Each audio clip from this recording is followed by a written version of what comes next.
Wow wow wow, প্রকাশ হলো তুফান সিনেমার title track. গানটি দেখলে যে কোনো সিনেমা প্রেমী বলতে বাধ্য হবে জাস্ট ওয়াও আউটস্ট্যান্ডিং।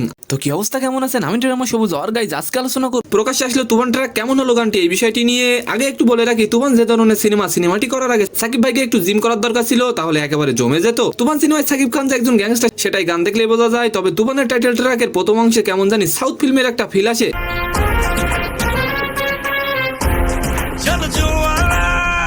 যেটাই প্রথম বাংলা সিনেমায় দেখলাম। তবে তুফানের এই গানে সাকিব খানকে এনিমাল ছবির রণবীর কাপুর মতো লাগছিল। তুফান টাইটেল ট্র্যাকটি লিখেছেন তাওসান শুভ, সুর প্রোগ্রামিং করেছে নাবেদ পারভেজ, গানটি গেয়েছেন আরিফ রহমান ও রূপান্তা দাদু। গানটি দেখে বোঝা যায় বাংলা সিনেমায় প্রথমবার কোনো গানের গ্রাফিক্স, লোকেশন, এডিটিং এক কথা অসাধারণ। তুফান ট্র্যাক দেখলে আপনি মনে করতে পারেন যে এটা কোনো সাউথ ফিল্মের গান। এক কথায় গানটিকে অসাধারণ ভাবে সাজানো হয়েছে। তুফান সাকিব খানের লুক, অ্যাটিটিউড অন্য লেভেলের ছিল।